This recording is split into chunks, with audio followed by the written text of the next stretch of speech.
Assalamualaikum warahmatullahi wabarakatuh. Perkenalkan, nama saya Rita Tamrin dengan NIM C01423-123 kelas 1C Keperawatan. Di video kali ini saya akan menjelaskan materi tentang teori model keperawatan modern versi Florence Nightingale. Berikut sedikit penjelasannya. A few moments later. Florence Nightingale lahir pada 12 Mei 1820 di Firenze, Italia, dan berasal dari keluarga bangsawan Inggris.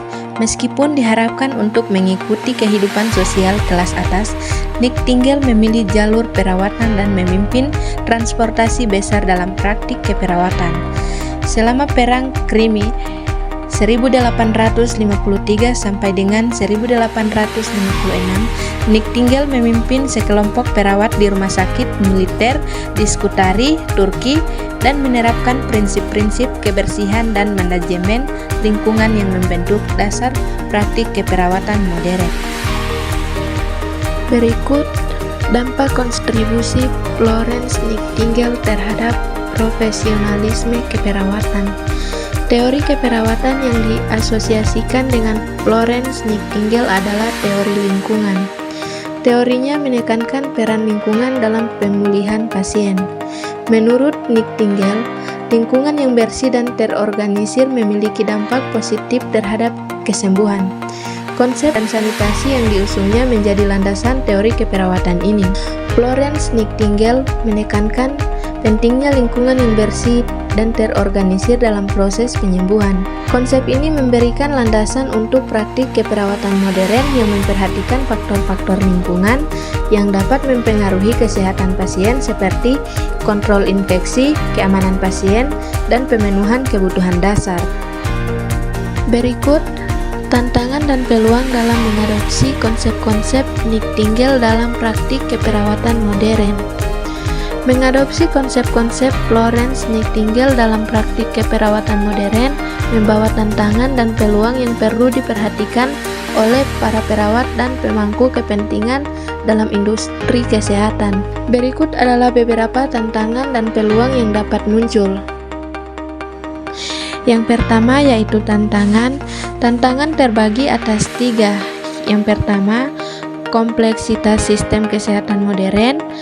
Kedua, teknologi dan inovasi, dan yang ketiga yaitu keterbatasan sumber daya. Berikut peluang. Peluang terbagi atas 4. Yang pertama, pengembangan dan pendidikan pelatihan. Yang kedua, peningkatan kualitas asuhan pasien.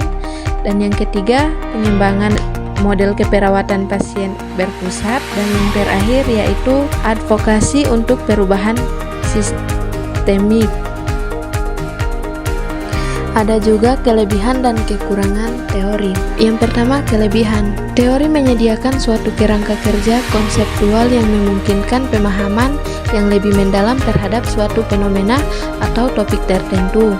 Ini membantu mengorganisir informasi dan menganalisis hubungan antara variabel-variabel yang terlibat daya. Kemudian, kekurangan.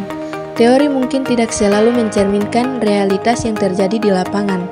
Pemaksaan teori tertentu pada konteks tertentu dapat menghasilkan hasil yang kurang relevan atau akurat. Teori mungkin tidak selalu berlaku secara universal dan dapat memiliki keterbatasan dalam menerangkan situasi atau fenomena tertentu. Hal ini dapat menjadi masalah jika teori diterapkan tanpa pertimbangan konteks spesifik. Kemudian yang terakhir yaitu kesimpulan. Florence Nightingale dengan dedikasinya terhadap perawatan dan visinya terhadap kebersihan serta manajemen lingkungan telah membawa perubahan mendalam dalam praktik keperawatan. Konsep-konsep yang diperkenalkannya seperti teori lingkungan memiliki dampak positif yang masih terasa dalam keperawatan modern. Pengaruh Nightingale terhadap profesi keperawatan dan pandangan masyarakat terhadap perawat tidak dapat diabaikan. Meskipun beberapa kritik mungkin ditemukan, terutama terkait determinisme dalam teori lingkungan, warisannya tetap relevan dan memainkan peran penting dalam pembentukan keperawatan modern.